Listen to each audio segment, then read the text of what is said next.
తెలంగాణ రాష్ట్రంలో నూతన ప్రభుత్వం అధికారం చేపట్టి 7 నెలలు పూర్తయింది. రాష్ట్రంలో విద్యారంగ సమస్యలు ఎక్కడికక్కడే కోకొల్లలుగా తిష్టవేశాయి. విద్యార్థులను సమస్యలు తీవ్రంగా వేధిస్తున్నాయి. రాష్ట్ర విద్యారంగాన్ని పర్యవేక్షించేందుకు ప్రభుత్వం కనీస విద్యాశాఖ మంత్రిని నియమించలేదు. సంక్షేమ వసతి గృహాలు, గురుకులాలను సమస్యలు చుట్టుముట్టాయి. గురుకులాలు, జనరల్ వసతి గృహాలకు సొంత భవనాలు నిర్మించాలి. అద్దె భవనాల్లో ప్రతి ఏటా వేల కోట్ల రూపాయలు అద్దెలు చెల్లిస్తున్నారు.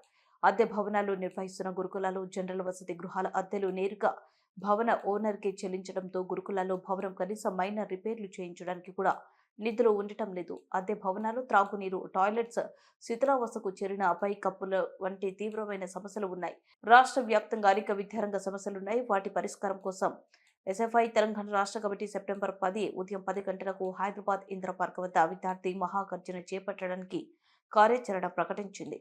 ఈ కార్యక్రమానికి రాష్ట్ర వ్యాప్తంగా వేలాది మంది విద్యార్థులు ఇందిరా పార్క్ వద్దకు తరలి రానున్నారు. ఈ విలేకరుల సమావేశంలో రాష్ట్ర అధ్యక్ష కార్యదర్శులు ఆర్ఎల్ మూర్తి, టి నాగరాజు మాట్లాడారు.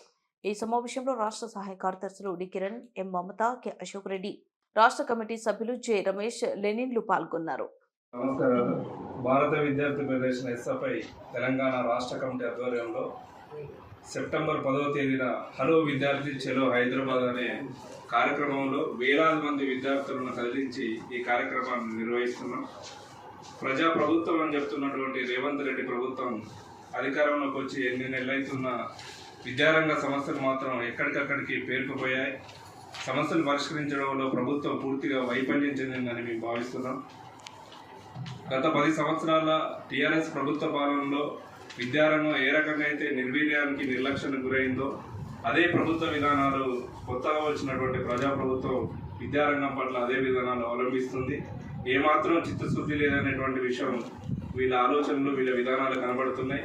ఇప్పటికీ తెలంగాణ రాష్ట్రంలో 8 నెలలు అవుతున్న విద్యా శాఖ మంత్రి కూడా లేనటువంటి దౌర్భాగ్య పరిస్థితి తెలంగాణ రాష్ట్రంలో నెలకొంది. గత 7-8 సంవత్సరాల నుంచి పెండింగ్లో ఫీజు రియంబర్స్మెంట్, స్కాలర్షిప్ బకాయిలు ఉన్నాయి.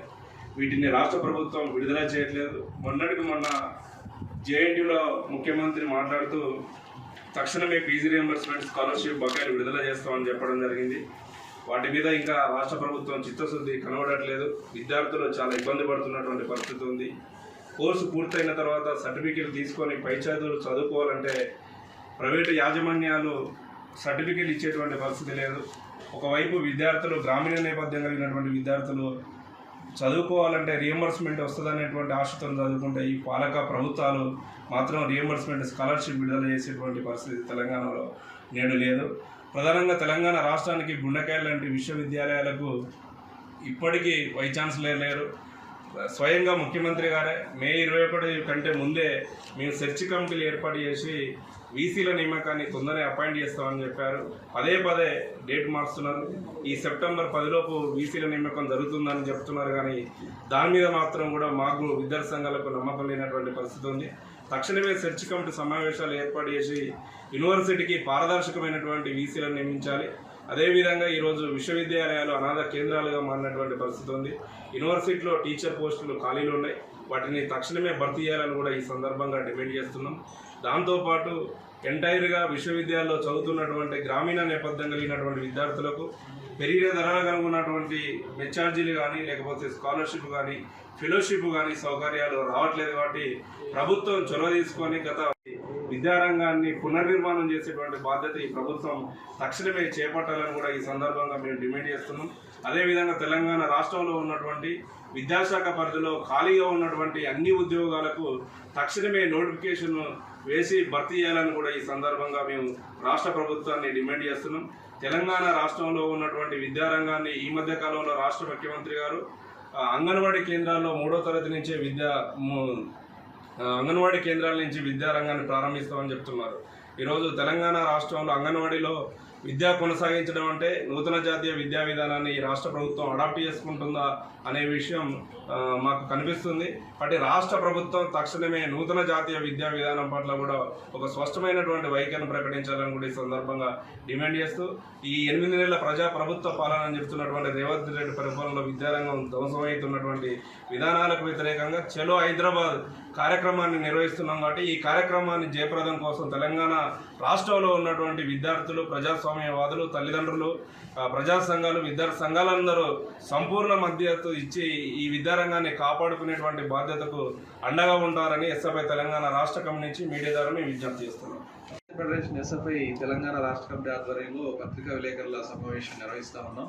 ఈ సమావేశంలో ఎస్ఎఫ్ఐ తెలంగాణ రాష్ట్ర అధ్యక్షులు కామ్రేడ్ ఆర్ఎల్ మూర్తి, ఎస్ఎఫ్ఐ తెలంగాణ రాష్ట్ర సహాయ కార్యదర్శి దాబర కిరణ్, ఎస్ఎఫ్ఐ తెలంగాణ రాష్ట్ర సహాయ కార్యదర్శి మమత, రాష్ట్ర కమిటీ సభ్యులు లెనిన్ గురేరా, జునగరి రమేష్లు పాల్గొంటా ఉన్నారు. ఈ సమావేశం ఉద్దేశం మొన్న ఎస్ఎఫ్ఐ తెలంగాణ రాష్ట్ర వర్క్షాప్ జరిగింది హైదరాబాద్లో. ఈ సమావేశంలో తెలంగాణ రాష్ట్రంలో విద్యారంగ సమస్యల మీద ఒక బలమైనటువంటి పోరాటాన్ని నిర్వహించాలని చెప్పేసి రాష్ట్ర వర్క్షాప్ నిర్ణయం తీసుకోవడం జరిగింది. అందులో భాగంగా సెప్టెంబర్ 10వ తేదీ నాడు వేలాది మంది విద్యార్థులతోని ఎస్ఎఫ్ఐ విద్యార్థి మహాగర్జన అనే ఒక కార్యక్రమాన్ని తీసుకోబోతా ఉన్నాం. ఈ కార్యక్రమం ద్వారా తెలంగాణ రాష్ట్ర విద్యారంగ సమస్యలని ప్రభుత్వం దృష్టికి తీసుకెళ్లాలని చెప్పేసి కోరుతా ఉన్నాం. ప్రధానంగా తెలంగాణ రాష్ట్రంలో గత 6.5 ఏళ్లుగా 8,000 పైగా కోట్ల పెండింగ్ స్కాలర్షిప్ రియంబర్స్మెంట్ ఉన్నాయి. వాటిని ఈ ప్రభుత్వం కూడా విడుదల చేయట్లేదు. వాటిని తక్షణమే విడుదల చేయాలని చెప్పేసి డిమాండ్ చేస్తా ఉన్నాం. వాటితో పాటు సంక్షేమ వసతి గృహాలు, గురుకులాలలో తీవ్రమైన సమస్యలు ఉన్నాయి. నిన్ననే ఈ రోజు పత్రికల్లో చూసాం, మీడియాలో చూసాం. ప్రశ్నించినందుకు నాణ్యమైన భోజనంలో కనీస సౌకర్యాలు లేవు, నాణ్యమైన భోజనం లేదు, విసర్జనాలు వస్తూ ఉన్నాయి. ఇప్పటివరకు 38 మంది విద్యార్థులు, గురుకుల విద్యార్థులు ఈ సంవత్సరంలో చనిపోయిన పరిస్థితి తెలంగాణ రాష్ట్రంలో ఉంది. అందుకే ఈ సమస్యలు పరిష్కారం చేయాలని కూడా ఎస్ఎఫ్ఐ ప్రభుత్వం దృష్టికి తీసుకెళ్లాలని కోరుతా ఉన్నాం. వాటితో పాటు ఇంకా పాఠశాల స్థాయిలో డిఈఓ లేకపోవడం, ఫీజుల నియంత్రణ లేకపోవడం, అలాగే ఉన్నత విద్యలో కూడా ప్రధానమైన సమస్యలు తెలంగాణ రాష్ట్రంలో నెలకొని ఉన్నాయి. ఇంజనీరింగ్ కాలేజీలు అక్రమ డొనేషన్లు తీసుకుంటా ఉన్నారు, లక్షల రూపాయలు తల్లిదండ్రుల నుంచి పీల్చి పిప్పి చేస్తూ ఉన్నారు.